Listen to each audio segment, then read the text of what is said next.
Okay, so welcome to the second hour of Mind Shifters Radio. Today is Monday, March the 15th, 2021, and our call-in number is 563-999-3581, and press 1, and that puts you into queue to talk to us. We'd love to hear your comments and questions because that makes this your show. Thank you, dear heart, and welcome everybody. Honored that you're here with us. Delighted to have the next layer and the next level of this conversation about first century Aramaic forgiveness and all of the gifts that it brings us. And we are on page 45, if you're following along in the book, of Why Is This Happening to Me Again, chapter 8, on projection and externalization. And so we're looking at this idea that when we deny something in our lives, we end up creating pictures out of the very thing that's inside of us that we've denied. We literally turn that data, that digital information into pictures, and that by doing so, we think we're avoiding having to deal with whatever it is that we've denied, but in fact, we get to deal with it over and over and over again. So Richard responds to this idea of, what does blame do to me by saying, if I understand correctly, by blaming you, I expect you to be responsible for my reality, even though it all comes from inside my own mind. If I try to control you through punishment, I'm kidding myself into believing that by changing you, I will never be forced to experience my pain again. Is that what you're saying? And I offer back, yes. Changing someone else cannot change your reality. Only you can initiate and carry out that process. Only you can change what is in your mind.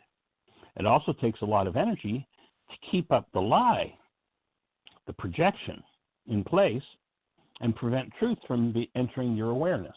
So when we stand in the space of denial, we literally have to use a certain amount of energy just to keep that information, that truth down. Truth always wants to come forward. And so people continuously weaken themselves by the quality of energy that they're avoiding and therefore holding inside, and the energy that it takes to keep it suppressed. And so what we're looking to do with this material is to come to the point of understanding that when I liberate the dissociated energetic patterns that I've been holding in my mind, when I free myself from them, everything begins to change. The energetic content of my mind changes, the patterns out of which I reflexively act change. And life just gets better. And so that's the bottom line of this idea of what it takes to stay in the state of denial. And I've actually considered that Congress passed a law naming that state, having a 51st state, because most people live there. It's a state of denial. And of course, we could also, get a 52nd state going, because as a result of the denial, people live in confusion. So the state of confusion, the state of denial could be the 51st, 52nd state here in the United States. I mean, you look at the public discourse that's going on right now, you look at the hate, the fear, the rage, the guilt, and it's interesting. Everybody that's out there raging about it, nobody's responsible. It's all somebody else's fault. Children just raging at everybody else for what's going on inside their own minds. Interesting game. So we're here to bring light to that game, to change that game, and to awaken from the world of hostility and fear, and to get back to the space where our minds are quite literally given permission to show us the truth, that we actually live in truth. Life gets so much easier. But when we live in denial, and our definition of denial, I say this just about every show because it's so important. Our definition of denial is when I think or speak as though something outside of me is the cause of what's moving inside of me. I'm in denial, and when I'm in denial, I have to hide something from myself. Hiding takes a lot of energy and leads to so much aberrant behavior. It's just outrageous. So we're here for correction.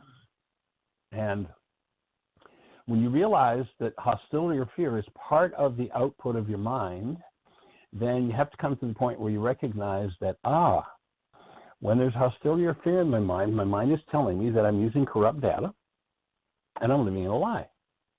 So what's the first step in correcting that? I have to collapse the lie. Well, how do I collapse the lie? Well, 2,000 years ago, a man named Yeshua presented a tool. The tool was called forgiveness. Now, forgiveness is meant to collapse your mind's lies and give you the opportunity to access and remove what's underneath those lies. Every hostile or fearful perceptual construct of mind has a lie in it. It amazes me how many people have worked with this work for years, decades, and still believe that their minds, when in hostility or fear, are telling them the truth. Yeah, I'm peeved at you, but my mind's telling me the truth about you. Excuse me, if you're peeved at me, your mind's telling you the truth about you, so tell me the truth about me.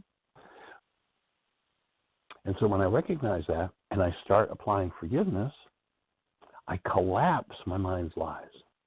When I collapse my mind's lies, I open a pathway to get to the root of what my mind is lying about. And I get to change the game. So we are here for one purpose, and that's to change the game. And we're glad that you're here to be part of the process. So Miss Jeannie, I know that's a short introduction, but that's all right.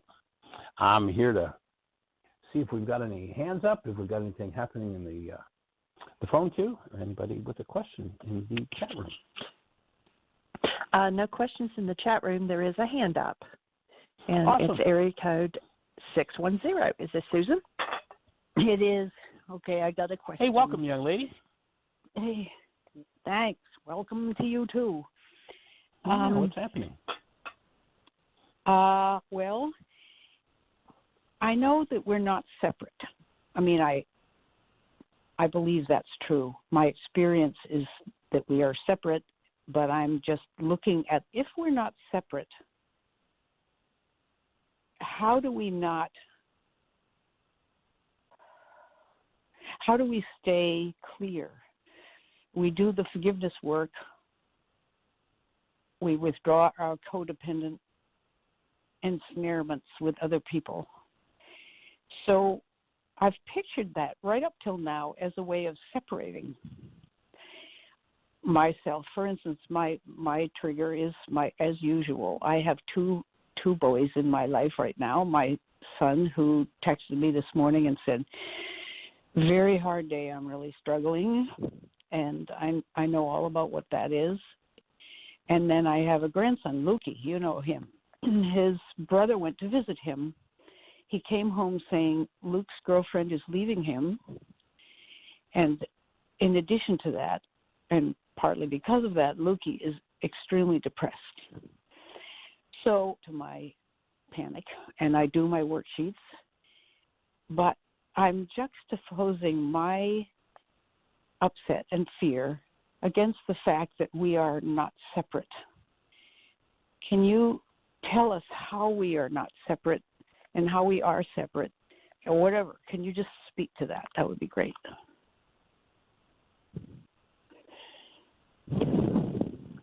Well, I will do my best. And the place I'd start with would be the affirmation from minds such as Einstein, that you've heard me quote this one 1,000 times. If you think you're separate or separated from the rest of humanity, you're living in an optical delusion. Mm-hmm. Now, if we take that statement at face value, then what is the optical delusion? The optical delusion is the image separated by our minds, or pardon me, constructed by our minds, that shows us that we're separate. Now, so you and I, and certainly everybody that I know, and I suspect probably anybody that any of us know, we're brought up in this belief that I have a body over here and you have a body over there and we're separate. The optical delusion is, or can be corrected, if we could raise the rate of vibration at which our eye receives information, and our brain then could generate a picture world that would show the energetic connectedness. That would be the resolution. But in the meantime, what we're going to need to overcome is 1,000 generations of building cultural beliefs, perceptual constructs, and language based in separation.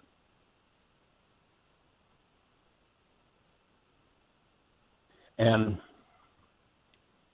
now you've seen me use the example. In fact, I used it in the codependence workshop in the intensive. We have an airplane sitting at the airport on the tarmac. The airplane propellers are spinning. We bring somebody from the jungles of South America, and he looks at the airplane propellers, and he describes to us the shiny silver disc that he sees. Now, we know there's no shiny silver disc there. We know that is a construct of his mind.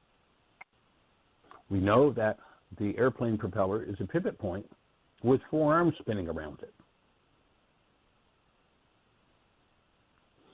And he can say 1,000, 10,000, he can write 100 books about the shiny silver discs on the front of that plane, but not one word he's going to speak is going to be true. So, when I say I'm going to understand this connectedness from the mind that has been flooded for eons with separateness, I'm now back into the mode of trying to figure it out. And I can't figure it out. I can collapse the perceptual outputs of the mind until I can start to at least question them. I can weaken their energy, but I'm going to have to go to, quite likely, a different place than my mind to come to some experience of that connectedness. And, of course, one of the tools that we offer is the tool of forgiveness, the tool that collapses those perceptual outputs and gives us at least maybe a momentary taste of connectedness to love. But I'm going to have to go to a different set of senses than I'm probably going to get to in any kind of reasonable time frame to be of any service to my son or my grandson. Does that make sense? No. Okay. I'm sorry, Michael. I listened to nothing to be every sorry word. for. No, I'm with you. I hear, I understand that you're in pain.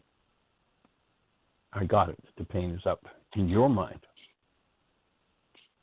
And, it can be a challenge to step out of that kind of pain. And words are going to be all of the words we've got.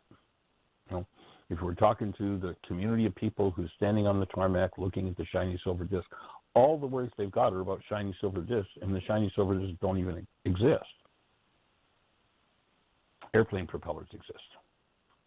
So I'm with you. We've all been steeped in the pain and the trauma of separateness. And the walk I would offer is a combination of collapsing the pained realities I'm experiencing and strengthening and stepping into this place of love that I'm experiencing. I guess where my question started was, since we're not separate, and since my son's experience, whether truth or not true, right now, his reality, whether true or not true, is pain. And if we're not separate, right.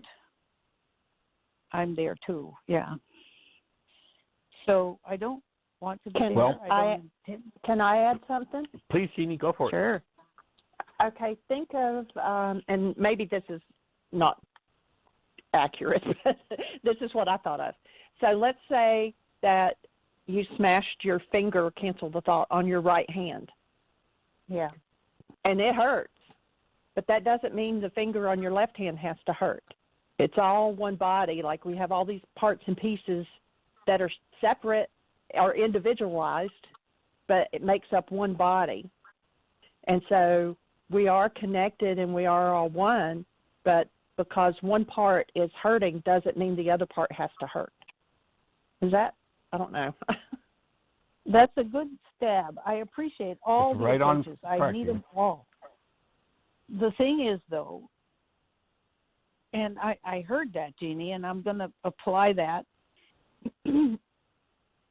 There is a consciousness that is an umbrella over both the left hand and the right hand. And yes, the finger doesn't have a consciousness in the left hand that knows or doesn't know the pain of the right hand finger. But the overriding consciousness knows about the good finger and the bad finger. And there is a concentration, it's like blood running to the hand in the avicen. There's blood running to the pained finger. My consciousness and my heart have run to my grandson and my son, and the pain, I feel the pain there. I understand about holding a loving space, and I do. And I also just feel incredible grief for them. And I just don't know how to get my balance right now. Let me ask a question. And Jeannie, I think that's a perfect analogy because individuated doesn't mean separated. And the question I would ask at this point, Susan, is if you were to step back and observe your mind in operation and look at the level of grief, and it sounds like maybe some fear in there too, that you're experiencing. If you were to go back to, when did you have this conversation about the girlfriend leaving and the conversation with your son? Is that within the last day, 2 days, 3 days? Yeah, this morning I heard from my daughter. My daughter about Lukey, and my son sent me a text because I sent him the Course in Miracles lesson every morning, and he reads them, and he wrote back, and I'm just struggling today. Yeah. So let's go back to yesterday. Yeah. If you look at the quality of pain that you're in, and pain is a reflection, I would offer, of content moving within your structure. Mm-hmm. Did you know that quality of pain before you heard from either your son or your daughter today? No. So not yesterday, not last week, not last month, not 10 years ago, not 20 years ago, not 30 years ago, not when you were taking antidepressive medication. You've never known that quality of pain. Oh, I see what you're saying. Yes, I have. Yeah. So then my offering would be that it is your denial that has you thinking that the pain you're experiencing now is caused by what they're going through. Because you knew it. Yeah, I understand. Probably before either of them were even born, your son or your grandson. Yeah. And if at the point where you conceived your son and your daughter, you had not resolved that pain, then it was instilled into the genes of your son and your daughter and into your grandson and into on and on it goes. Mm-hmm. Now, be careful that you don't go into, oh, you mean I'm to blame? Because that's not the point. The point is that when I remember our definition of denial, and this is one we've gone through many times, is whenever I think or speak as though something outside of me, my grandson's condition or my son's condition, is a cause of what's moving inside of me, my pain, then I have to dissociate from and hide from the root of my pain. And my offering would be, this is your call to bypass that whole denial system and go, here I am, back visiting this pain that I knew so well when, and whether it was last week or 25 years ago or 50 years ago, I'm now back in full acquaintance with that pain. And the cause of that pain that's moving in me is what's moving in me. And to best serve my life force, and life, remember, our definition is love moving through a cell, then my work is to go in and remove, face, whatever thought disorders caused this pain in me whenever I've experienced it previously. Remove those so that the flow of life, the flow of love through the cells in which that memory was stored is restored, and you can stand in the space of your grandson's pain or your son's pain and actually function as love. But as long as you're in denial, the very part of you that these experiences are uncovering, and my offering is the reason these experiences keep going on in our lives, it's the essence of my book. Why is this happening to me again? The reason it keeps going on in our bloodline if we never resolve it is because they're energetic patterns that we hold through which we unconsciously create our lives.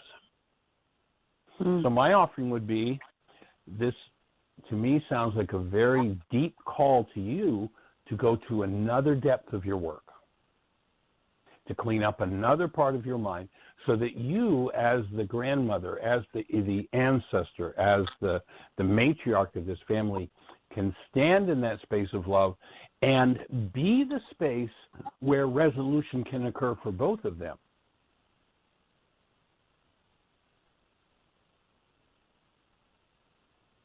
My offering is that's the call. That's what you're being called to do right now. You're not being called to suffer for them. You're not being called to suffer with them. You're being called to resolve whatever energetic patterns moving in you from any time in your life or in your generations, in your genes, to face that, to clear it out. Jeannie and I were doing a still point session yesterday morning.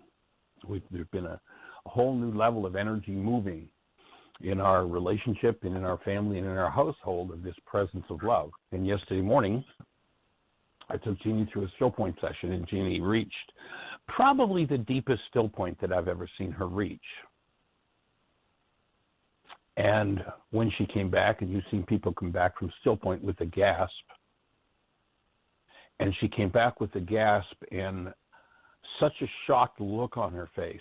I said, Jeannie, what's happening? What just happened? Do you want to share the words that you said, Jeannie? I think I at first said there was no breath, or I was out of breath, or I don't remember now. I'd have to go back and re-listen because we did record it. But it was more like being the words yanked. I'm looking for, your words were such sorrow. Oh, yeah. Afterwards, it was just like I just started crying, and I've never done that after a still point, and it was just a deep, deep sorrow, but it was like being yanked back into reality, out of actuality, and it was painful. My whole body started shaking, and I've never had an experience like that. It was like just totally leaving love. I don't know how to explain it. There are no words. Sounds as if you had one of those near life death experiences. It was something else, I tell you. Well, you've heard me explain before, Susan, the power person dynamic, the moment in which we give up our created essence being, love, for this coagulated image in our minds from thought disorders implanted and played out by the power person dynamics. The moment where we fall into identification with that non-being self. One instant, the body, the energy system is fueled by bliss and pure being, pure love. The next instant, literally, when being falls into identification with this false self, it's now being run by pain and trauma and fear and grief and rage. And, I can't repeat the voice with which Jeannie said the words, but the words were such sorrow is what she touched into and went into processing, opened up to process. But what I believe she was doing was she was facing that moment where she as an individual gave up being, and she tasted being and then looked at what it was like to lose that, and that was the sorrow. Wow. And it's a piece of work that I've seen so few people approach, but ultimately we all have to do that piece of work. Wow. That's amazing. And so my offering is there's a bigger picture going on here for you, and call for you. And I was recounting, I was going back because I've said this before without necessarily thinking about it too deeply, but what I said to Jeannie, actually I said 3, but it's actually in 50 years of doing this work, I've seen 4 people who've approached that single piece of work. 2 of them were in the room yesterday, Jeannie, as she did it, myself, as I did it decades ago, which was really like the next stage, the next level of my inspiration to do my work, because out of that experience for me came the excited expression of, oh, I knew there was another place to live. I knew it, this is it. Wow, it's been worth doing all this work. And the instant feedback that I got was, well, Michael, you've gotten to taste it. But if your instrument, referring to my body, my energy field, is not ready to do it, then if you choose, and you could choose to stay here, then you'll burn it up. You'll destroy yourself. At which point I said, okay, I'll go back and do my work.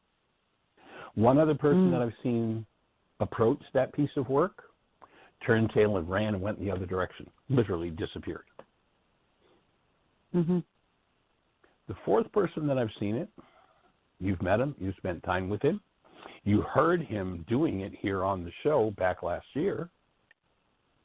He's the 4th person in 50 years that I've seen approach that piece of work, and that's Peter.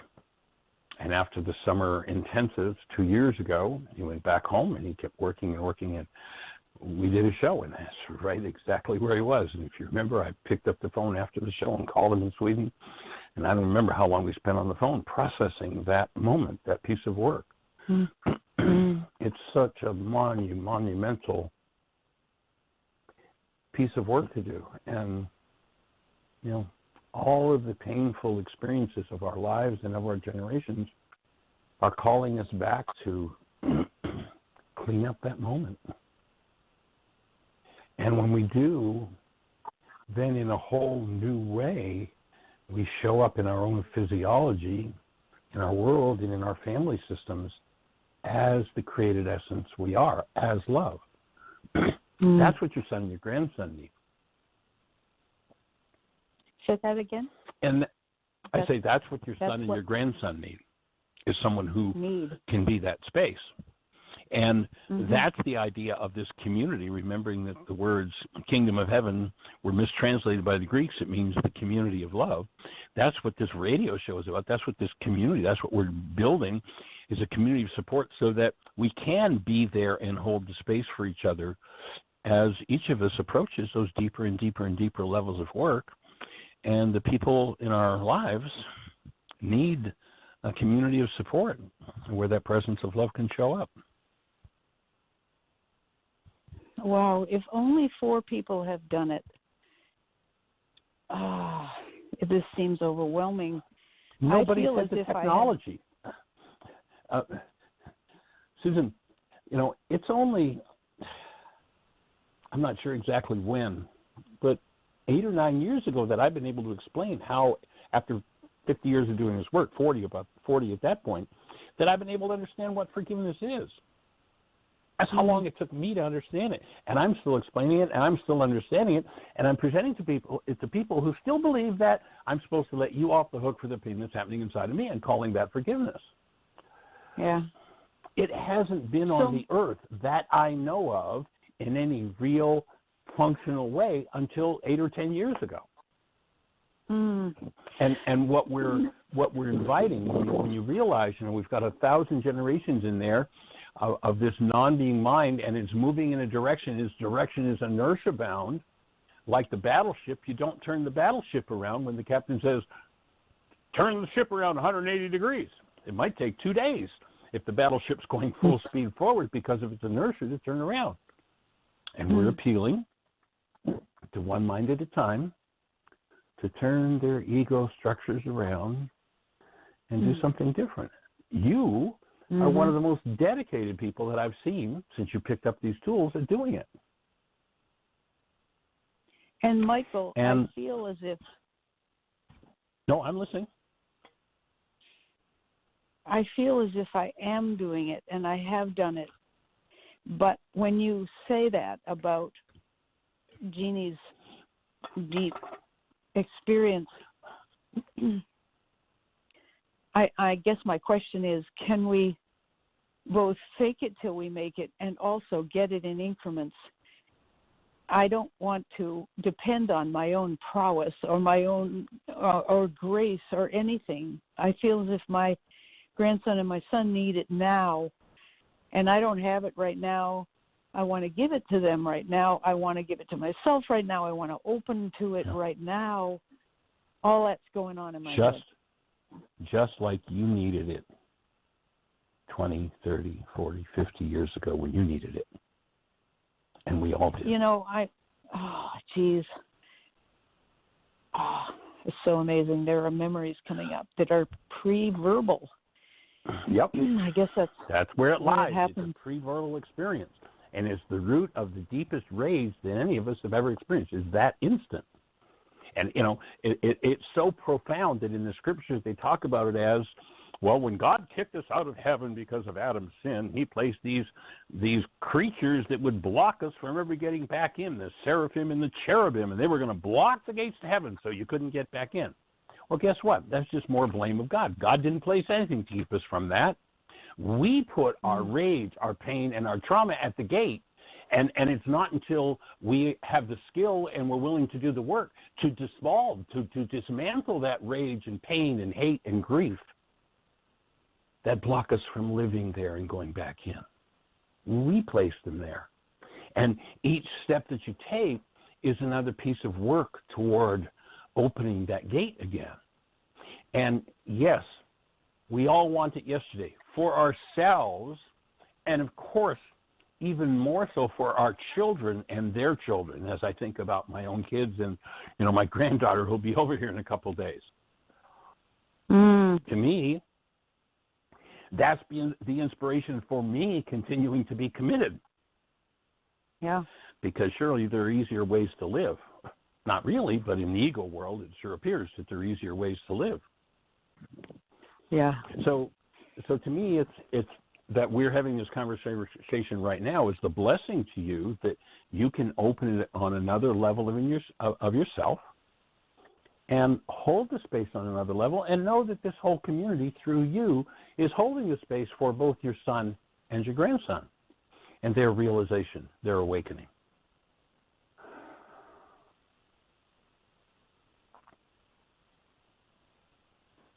And the Course talks about the holy instant, the instant where it can all be changed. I was doing a still point session about a week and a half ago, and I shared some of it, but I don't know whether I shared this part or not. I think I did, but to repeat it, I had an issue coming up, and I'm working on it, and I'm working on it out of myself with the tools that I have. And it's like slogging, and this is difficult. I don't want to face this, and I don't want to feel with this, and I don't want to deal with it. And all of a sudden, love just came into this, like on the next breath, love just came into the space. And the whole issue that I was working on, that was moving physiologically for me, was just lifted, like, bingo, it was gone. And I was like, oh, wonderful. God. Oh my God, in that presence of God, in that presence of love, if I can let it in, the deepest piece of work is just delight and joy and It's easy. Now, the next time Jeannie gives me the look and my stuff comes up, I may not remember that it was so easy in that moment, but in that moment I got that if I could let it in, if I could, another insight that came with it was that I realized that, the way we treat other people in our relationships is the way we've treated God. It's just a reflection. Yeshua says, if you've done it to my brother, you've done it to me, to the least of them. And we got to change the way we do that. We got to change the way we're treating love and create a welcome space for it, even and especially when we're looking at trauma in ourselves or in our world. But we don't usually turn to that presence of love as though we actually trust God in the moment of that trauma. We turn to the trauma-based mind that's resonated by that trauma. Yeah. Oh. Yeah. So I take that breath with you and welcome love's presence. And where you and I don't know how to do it, that love does.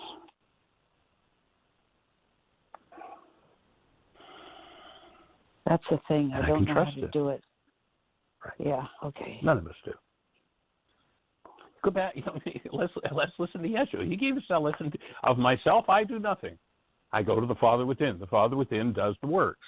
I'm trusting the presence of love in me because the truth is I don't have a clue. You should hear my daughter.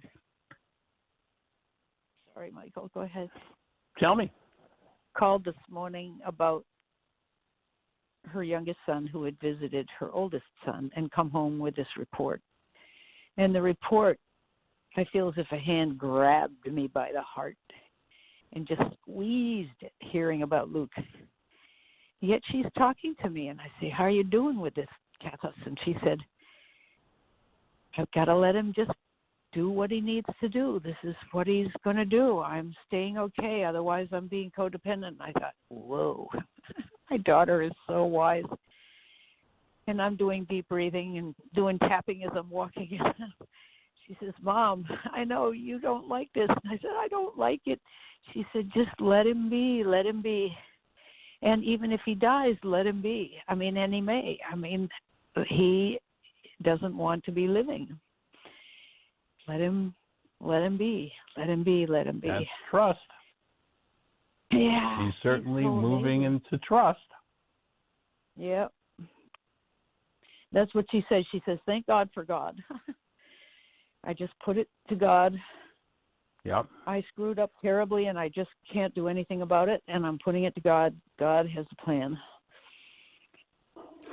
And she doesn't say that lightly or blithely or anything. That's true trust developing and moving. Mm-hmm. So the question you ask yourself is, when I hear that, what comes up in me that says, no? It's more like I want to. Right. Yeah. But the important part is the part that comes up that says no, that needs to be forgiven in me because I'm in resonance with that type of pain and I haven't resolved it yet. Those memories that you're talking about that are coming up that are pre-verbal, that's what you're being called on to bring forward to the presence of love and forgive, remove.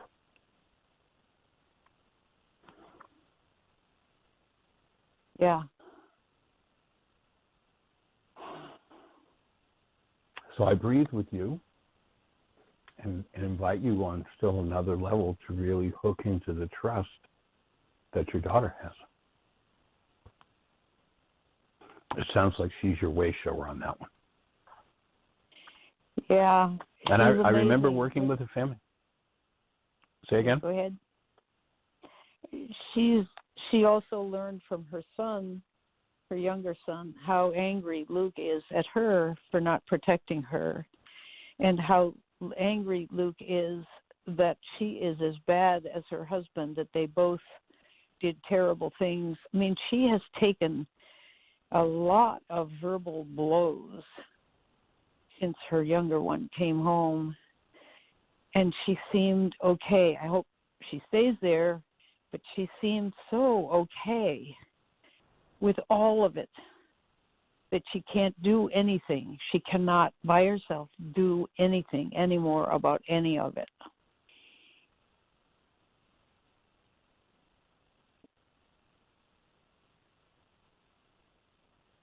No.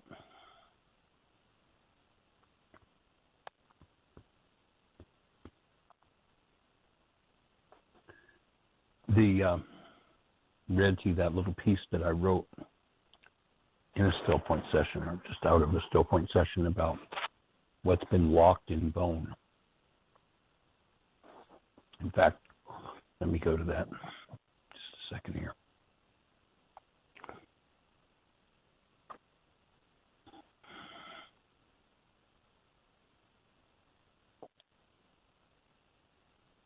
So that's where I got, the session was where I got the definition that life is love flowing through a cell. And then the request that I was directed to give was, let all the pathways for your love be opened in me, for life is moving through me. And then what came was, energy set by generations in bone takes time to release, time to heal, and or it takes grand willingness. If you do not know what I mean by quote unquote set in bone, just pay attention to your thoughts the next time you clench your jaw, your fist. How much suffering, how much clenching in 30 generations, in 1.6 billion people of my or your ancestors. Are you willing to open and embrace all that has been locked in bone? My response when I was asked that question was, yes, I'm willing to open every shuttered jaw, gut, and fist, every held breath in my bloodline, so that the pathways of the power of God's all-embracing love and presence are opened in me. Beautiful. And I realize I can only rely on that. I will send it to you. Thank you. Everybody. I realize not just me. I can only rely on that. For my minuscule self that thinks it has power to handle every dissociated energy in my bloodline, I just. Now I understand why I'm wholly reliant on you. Holding what? Wholly reliant. What happened to me in that moment, wholly, totally. Yeah. What happened to me at that moment when I said, okay, I'm ready to handle it all, it's like this dark abyss opened that was just like the size of the universe. I'm looking down into it. And I can see literally the energetic patterns of my ancestors. I can see the light of each of them, and they're just immersed in such darkness. Oh, man. And it was so, like, there's not a word big enough. It was so enormous. It was so eternally present that in that instant I understood why the ancient saints said that our whole reliance has to be on God. Because the truth is, I couldn't even scratch one little piece of the surface of it, let alone the whole thing. Yeah. That's it. So I join you in being able to,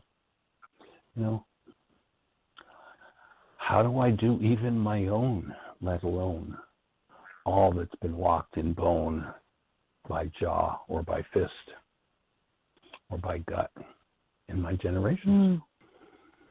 Here's your call to take your work to the next level. Right. Will it be successful? I don't know. It'll change your life. Will it open the space for either or both of them sufficiently for them to move through it? I don't know. I can't control that for them. I can only trust that what they need to do, they're going to do. Mm. And if I'm going to trust it, then my trust has to be, well, if he decides to leave his body, then I'll hold him in love and in a blessing, rather than revert to my pain and mistrust.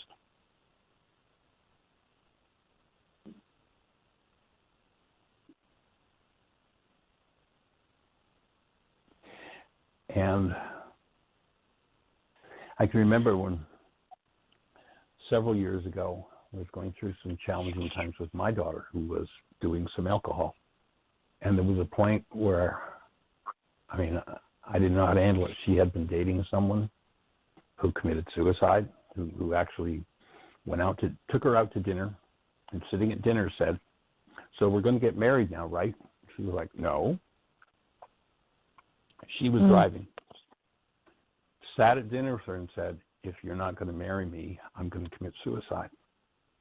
Oh, my God.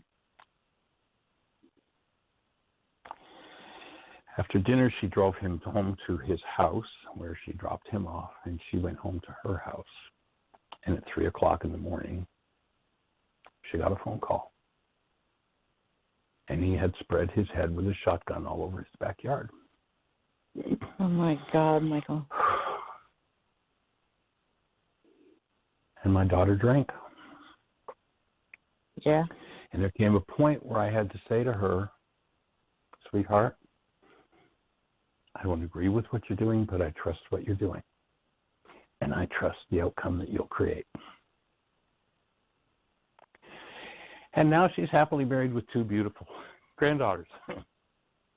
Oh, Michael, it's wonderful. Oh, how low we have to go before we can come up. Yeah.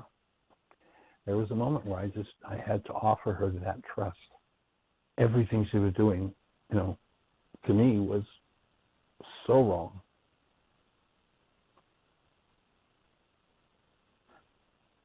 But I had to offer her that. And that energetically seems to be the turnaround point now. I wasn't privy, because in that state she wasn't communicating a lot with me. I wasn't privy to everything that was going on in her life and what really happened. But from where I sat in the external, that's where her life turned around, was when I offered her that trust. And did you offer it wholly? You really offered it? It wasn't just a wonderful thought and intention? Totally. No. Wholly, totally. I trust that you know what you're doing. And you said that to her? It was total. I said that to her. I said it in the context of, I don't agree with what you're doing. Right. We talked about drinking before. But, I trust that you do know what you're doing. Right.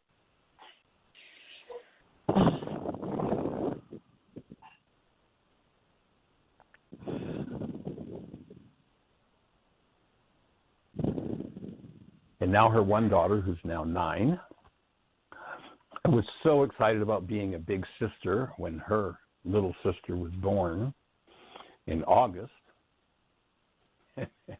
About a month ago, when we talked to Adeline, the big sister, who, when the baby was born and smaller, she was changing diapers, and she just loved being a big sister. And we talked to her about, this is 3 or 4 weeks. Yeah, she's just a big lump. She doesn't do anything. She's just a lump. It's like, okay, Adeline.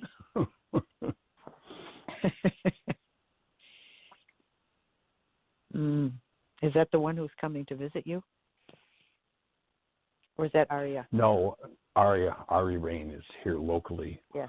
Adeline and our new granddaughter, Avery Catherine, are in St. Louis, and we postponed our trip there because of COVID and haven't met our new granddaughter yet. This is an A-loving family. Well, I think we're all A-loving families at the deepest levels. And we get to move sometimes to Z level loving and back to A, and then to C, and then to D. And, it's a practice and it's a work. And if I hold myself to the standard where I have to be perfect at it, then I'm going to fail. If I trust that the standard I'm at is, okay, here's where I'm at today, and I'm ready to be taught, Rook could teach me, then I'll be taught.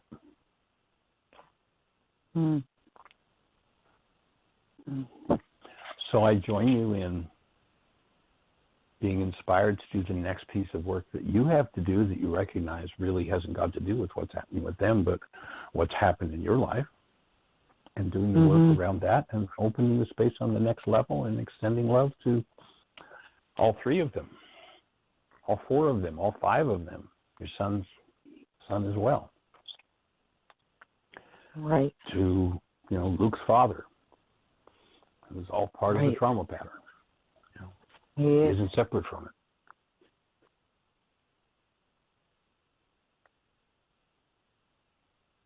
And accolades to your daughter for the work she's done and is doing to step up to the plate on that level. That's pretty profound.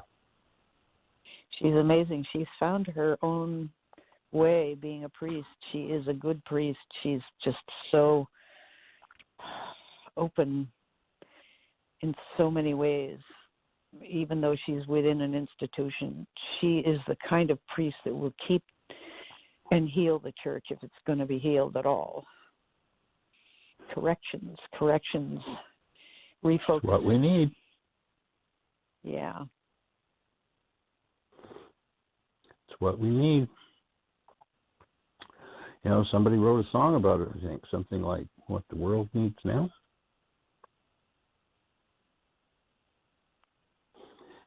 And I just sent you that piece. Thanks. It's been requested, Michael, that you put it on the WhatsApp, too. I'm just pushing the button to go to WhatsApp and do exactly that. Good. Actually, I think it's there, but a while back I think you sent it a while back, yeah. Well, and it's posted physical again. symptoms are weird. You've been talking about my sore left arm, and it's just throbbing. That's new. So whatever throbbing you've been as saying, of pain. Throbbing as of when did that start? I'm asking. When you started telling me to go back to. Awesome.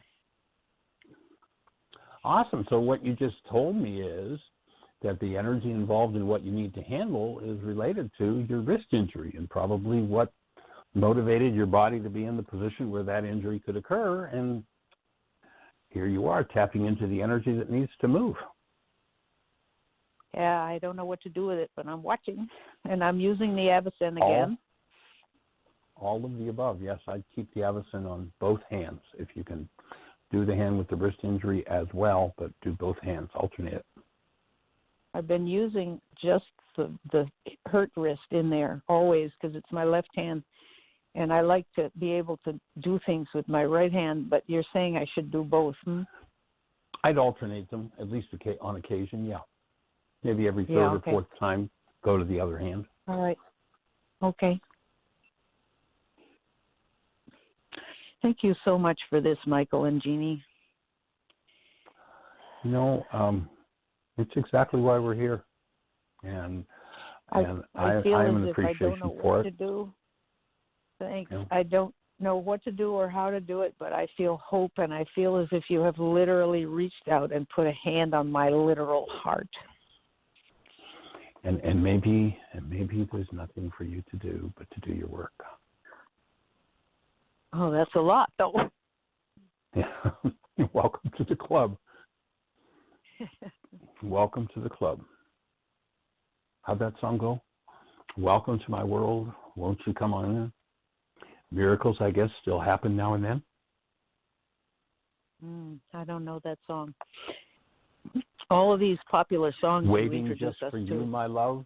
Welcome to my world. Nice.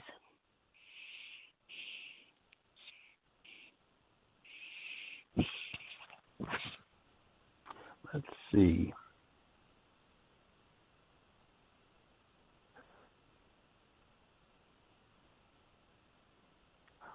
I think the original version of it came up from Jim Reeves. Let's see how it plays. Can you hear it? No. Okay. No. I don't hear anything. Thanks. No, I we're just not got your hearing it. text, Michael. Thanks for your text. Just got it. Is the sound coming through? No, it's not.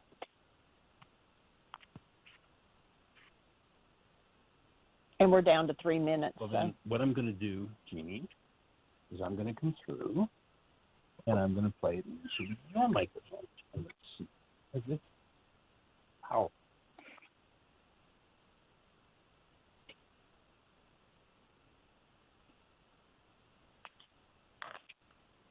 Yeah, maybe. Oh, we can do an ad first.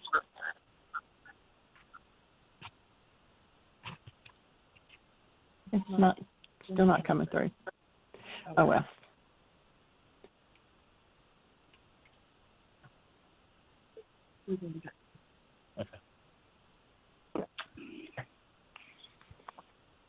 Okay, my apology. That's not going to work. My apology. That's not going to work. But anyway, you can look it up on YouTube. Jim Reeves, Welcome to the World. Powerful. Sweet. Might even touch your heart.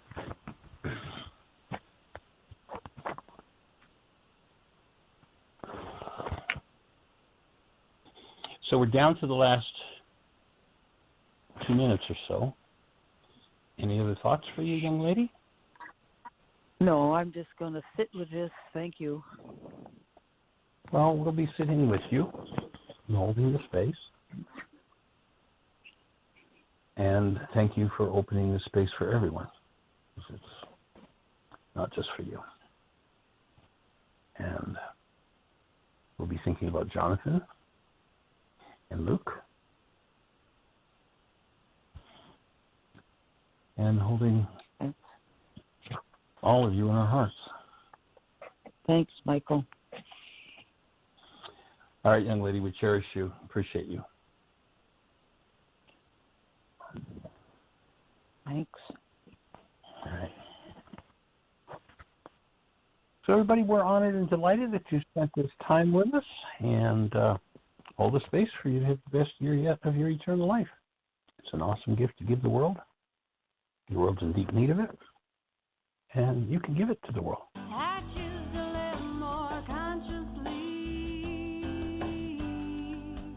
evolving continuously.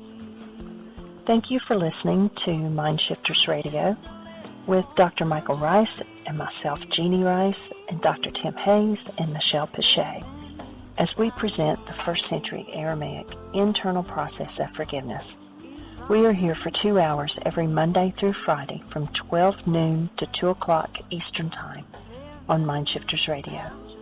For more information on Aramaic forgiveness, please visit www.whyagain.org. That's www.whyagain.org.